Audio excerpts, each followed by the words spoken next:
Dimitris, o jovem grego, morre precocemente em Atenas, deixando sua esposa Maria sozinha. Conhecendo o Vale dos Anjos, misterioso mundo pós-morte composto pelo paraíso e as 8 prisões, Dimitris se alia ao anjo guia de enterro Obelisco e a Cupido Anne em busca da conquista do Torneio dos Céus. Dimitris tem um recesso de seu treinamento para as comemorações de final de ano e parte então para Atenas, junto de Anne, para visitar a sua esposa Maria. Chegando em Atenas, Dimitris percebe Maria solitária e ao mesmo tempo com problemas familiares.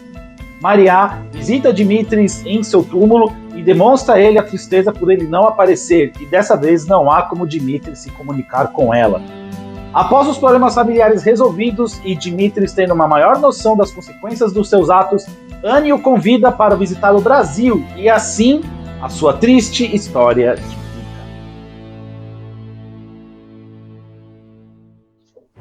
Hoje apresentamos capítulo 20, O Casamento Frustrado. Fala, filhos da luz! Tudo bem com vocês? Eu sou Leandro Schlein e no vídeo de hoje vamos continuar aqui a saga do Vale dos Anjos, projeto pioneiro que funde literatura com canal no YouTube. Link aqui nos comentários, é grátis.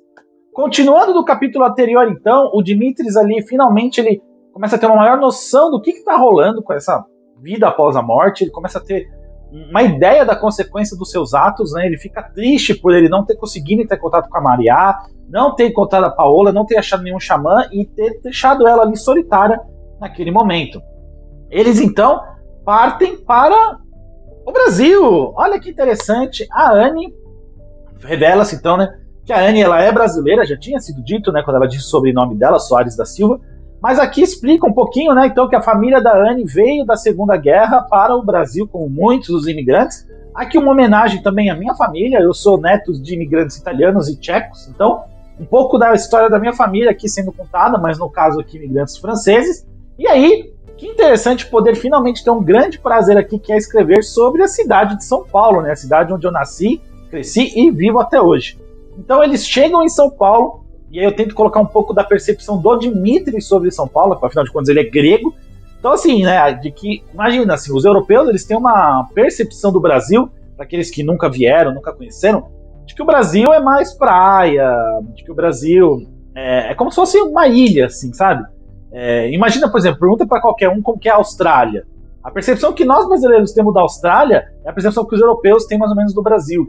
Então, de que é muita praia, muita festa, região de mata, que não tem cidades grandes. Então, quando o Dimitris chega em São Paulo e descobre que a cidade é a maior da América Latina, uma das maiores do mundo, ele fica assim, tipo, surpreso. E então, a Anne leva ele até a Vila Madalena, olha que interessante, onde ela, né, ele conhece um pouco da vida dela ali, da família da Anne, do pai dela. E ali o pai dela, né, o Barthez, ele é homenagem ao goleiro da França. Quem não lembra do Barthez, o goleiro que, né, infelizmente foi campeão do mundo em cima de nós em 98. E ali a Fortune, que também era o nome de uma amiga da minha mãe. E aqui uma curiosidade também na minha vida, por que franceses? Porque eu morei criança na França 1 ano. Então eu tinha assim um pouco de conhecimento do país. E a minha família morou lá, né, eu e meus pais, quando eu era criança. Então foi uma forma de eu trazer um pouco dessa minha realidade dentro do Vale dos Anjos. Então, Fortune, que é uma amiga da minha mãe, o Barthez, né, que é o goleiro ali da França, então o Dimitris conhece um pouco da família da Anne, e aí ele fica curioso porque ele vê uma foto da Anne com o vestido de noiva. E aí, tipo, mano, mas você nunca, né, nunca me falou nada de ser casada? E aí ela fala, de fato, eu não fui. E aí causa um espanto, assim, se você não foi, por que você está usando vestido de noiva? E aí ela, então, dá uma pista, né, de que alguma coisa aconteceu, e revela-se para o Dimitris que ela está fazendo aniversário de morte. Então faz uma celebração, né, porque os pais dela, ali, a família se reúne para visitar o túmulo da Anne, e ali dá um indício de algo acontecendo, porque eles veem ali um buquê de flores, e aí a mãe da Anne comenta, do tipo, será que é ele? E aí o pai dela, se ele teve a cara de pau de vir aqui, eu não vi, porque se eu visse eu o matava. E aí o Dimitris fica assim, será que rolou uma traição? O que aconteceu, né? Um golpe. E aí a Anne o leva, então, até a região central de São Paulo, na Catedral da Sé, dos cartões postais da cidade de São Paulo, né, um marco zero ali. Então todo mundo tem ali um monumento ali que você tem uma noção norte, sul, leste, oeste, ali é o centro mesmo, ali é o ponto zero, né, geograficamente da cidade de São Paulo. E aí, quando o Dimitris entra com a Anne, ela usa dos seus poderes para que o Dimitris entre nas memórias da Anne e ele veja dentro das memórias da Anne o que aconteceu com ela. E aqui, Filhos da Luz, olha, rola uma cena muito tensa, porque o Dimitris, ele se vê ali na catedral lotada, vê a família da Anne, vê tudo ali acontecendo. Ele descobre, né, que a família da Anne tinha boas condições financeiras, era uma família rica ali em São Paulo. E até então, o momento que surge ali a Anne, vestida de noiva, toda preparada. E aí, cadê o noivo? E aí vem a grande bomba. O noivo da Anne a abandonou no altar.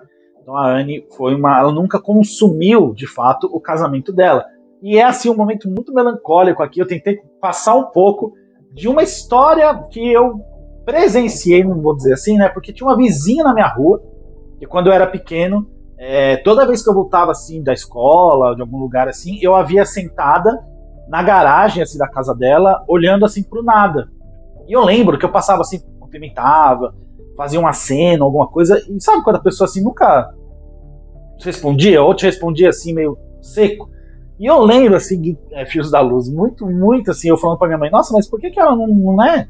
E aí a minha mãe contou pra mim que ela tinha sido abandonada no altar, e desde então ela sofria de depressão, e ela ficava assim, sabe, à toa, mentalmente, em alguma dimensão, alguma mente dela vagueando, assim. E eu lembro que isso me marcou tanto.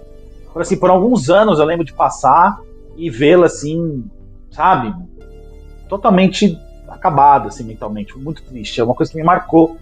E eu tentei trazer um pouquinho dessa história dela. Ela acabou se mudando, então eu não faço a mínima ideia de onde ela esteja e o que aconteceu no final das contas. Mas aqui, pro Vale dos Anjos, a Anne conta que ela entrou em uma depressão e por isso ela acabou, né, sofrendo de doenças. Nossa imunidade, infelizmente, ela se torna mais baixa em crises de depressão e ela acabou falecendo, então. E o Dimitris foi você com depressão, mas você sempre animada, brincando. E aí ela fala, ela passou por um processo de transformação dentro ali do paraíso após a morte dela, que a permitiu cicatrizar, posso dizer assim, porque nunca some, né? Uma mancha dessa, né? Uma dor dessa, mas permitiu cicatrizar o que ela havia sentido e permitiu com que ela seguisse em frente. E quando tudo parecia caminhar por um caminho mais morno, a Anne fala pro Dimitris, se inscreve no canal do Vale dos Geeks, cara. Por que você ainda não se inscreveu? E o Dimitris foi ali correndo, pediu o celular de alguém, voltou à vida, se inscreveu no canal, ativou as notificações, avisou o obelisco dos vídeos que estão rolando aqui. Brincadeiras à parte, a Anne e o Dimitris saem e percebem que tem alguém os espionando, mas não tem uma noção muito concreta. E o capítulo termina com um idoso maltrapilho que aparece em vários momentos do capítulo dizendo: finalmente os encontrei. A minha passagem para o Torneio dos Céus está presente. Final do capítulo, tensão. Então, aquela estratégia, né, técnica de escrita, a gente tira um pouco da ação, vai um pouco pro drama, e agora vamos voltar. O próximo capítulo promete ser pancadaria e muita intensidade. Viram as influências? Nenhuma influência em filme, nada, influências pessoais da minha vida, um capítulo basicamente todo pessoal, minha infância e tudo que eu vivi. E para comentar agora, vamos fazer a avaliação aqui, técnica aqui do capítulo. Então eu trouxe aqui a minha querida amiga Cecília, a Cecília que tem o Instagram dela, então vou deixar aqui para vocês a MLCeci, _Ceci. Cecília, diga para nós então sua opinião sobre o capítulo 20, o casamento frustrado. Tudo bem, aqui é a Cecília, do blog Mundo Literário da Ceci, e eu fui convidada pelo Leandro Schulai para estar lendo e falando um pouquinho sobre o capítulo 20 do livro Vale dos Anjos. E assim, eu falo pra caramba, então eu vou tentar ser o mais sucinta possível. Eu anotei aqui, super sucinta, anotei o que eu preciso, o que eu preciso comentar sobre esse livro.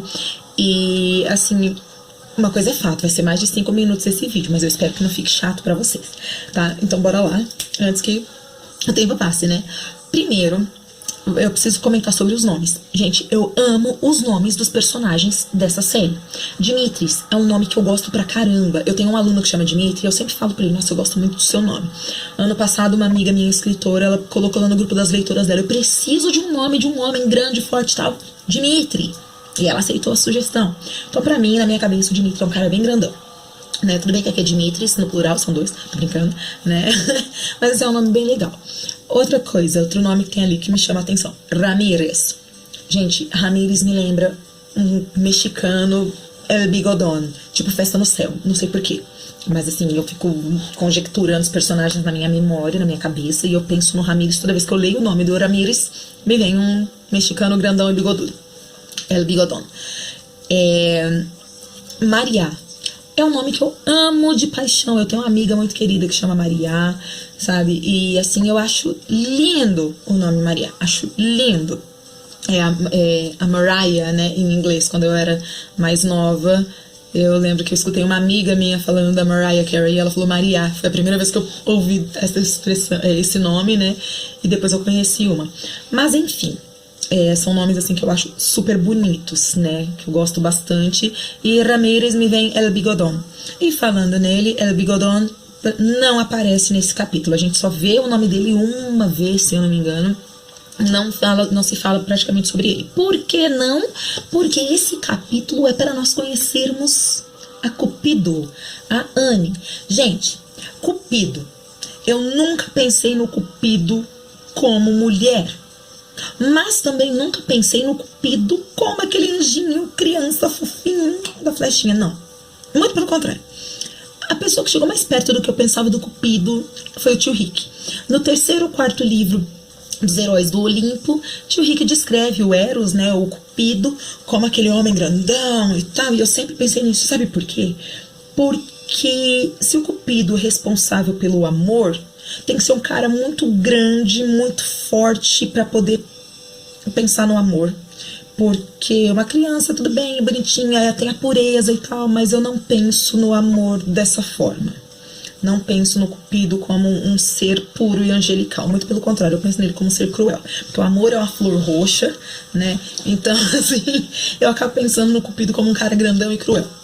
Pensar no Cupido como uma mulher, isso foi fantástico, isso faz muito mais sentido, né? Se eu penso que o homem grandão e cruel é o Cupido, por que não a mulher grandona e cruel? Só que assim, a Anne é uma fofa. Ela é uma fofa. E se até então eu tava pensando assim, nossa, eu acho que a Anne é a minha personagem favorita, depois desse capítulo a Anne com certeza é a minha personagem favorita. Porque assim, a gente nota que o James, já tô super íntima, né, do personagem. O James, ele é um cara curioso, só que ele também é muito egoísta. Eu noto que ele é egoísta, sabe? Ele não se desapega e ele acha que ninguém tem que desapegar também e tal. Na cabeça dele todo mundo é idiota por preferir certas coisas, né? E mais pra frente eu vou falar um pouquinho a respeito disso também, mas vamos focar aqui no papo, né? A Anne, ela é uma fofa, mas a gente nota que a Anne, ela foi, durante seu período como humana, ela foi uma pessoa extremamente sofredora. Ela foi muito feliz num período da vida dela e foi extremamente infeliz num outro período da vida dela. E a gente vê isso, né? Ela fala já logo no começo do capítulo, não é spoiler isso, ela fala já logo no começo do capítulo, eu sofri mais do que você eu esqueci o nome do outro, juntos, né? Eu tô com um obstáculo na cabeça, mas não é obstáculo, não é obelisco. Obelisco. Ela fala, eu sofri mais do que você e o obelisco juntos. Ela já fala isso logo de cara. Então a gente já sabe que a Anne sofreu pra caramba, né? Ela teve sim muitas alegrias, mas ela também teve muitas infelicidades, por assim dizer, durante seu período quanto viva, né? E o Dimitris, ele era apegado demais à sua vida terrena. Tanto que assim, ele não conseguia conceber a ideia de os mortos esperarem os vivos morrerem. Na cabeça dele, quem esperava isso era idiota, sabe? Por isso que eu digo aqui que ele é egoísta, sabe? Que ele pensa só nele. Eu quero voltar para a terra, eu quero ficar com a minha esposa, eu quero ficar com o meu pai. E como ele pensa dessa forma, na cabeça dele é só essa forma que é a certa. Quem pensa de forma diferente, quem quer ficar no paraíso, é bobo, é trouxa. Na visão dele é assim. Só que assim, agora que entra a parte que eu falei que eu ia falar um pouquinho. A minha crença é que a morte é um sono não eterno, mas é um sono e que no momento certo nós vamos acordar e desfrutar do paraíso. ponto de vista de Cersei, tá? Meu ponto de vista. Se eu morrer e eu for direto pro paraíso, ou que tenha esse período de sono e depois eu vá pro paraíso, vocês acham mesmo que eu vou estar no paraíso e eu vou querer retornar pra cá, pra essa terra cheia de fome, miséria, morte, solidão? Gente, não! James, eu sei que tu ama Maria, mas fica no paraíso, cara. Que tu quer voltar pra cá? Não. Fica quietinho aí. E a Anne, ela meio que tenta colocar isso na cabeça do James, sabe? James, gente, eu tô super íntima, né?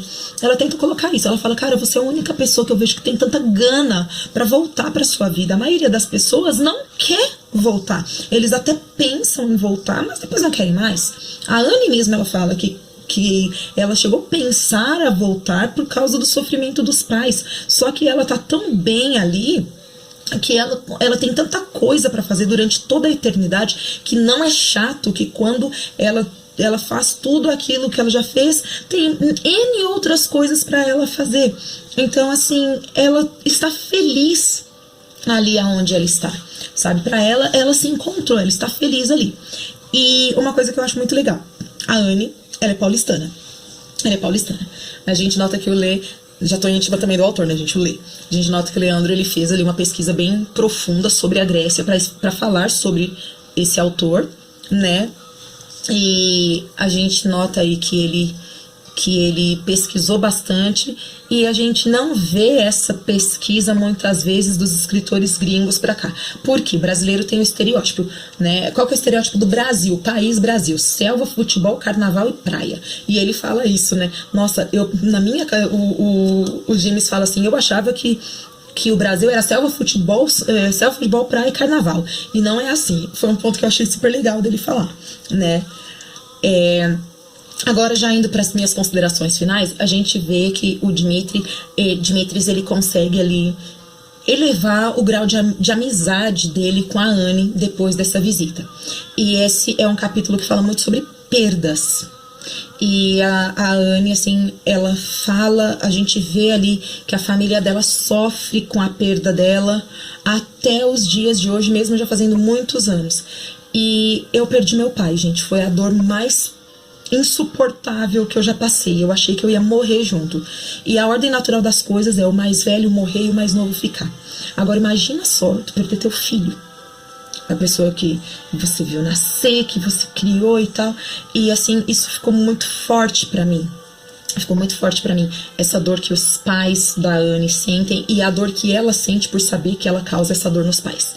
E já deixou aí um gancho pro próximo capítulo, né? Então eu falei pra caramba, gente, me desculpa, mas era isso. Leiam, tá lá no Wattpad, tá de grátis e tal, aproveitem e bora valorizar os nacionais, né? Porque a gente dá tanto valor pra gringa, bora valorizar aquilo que a gente tem aqui. Leandro, um beijo, obrigada pelo convite. Galera, até mais.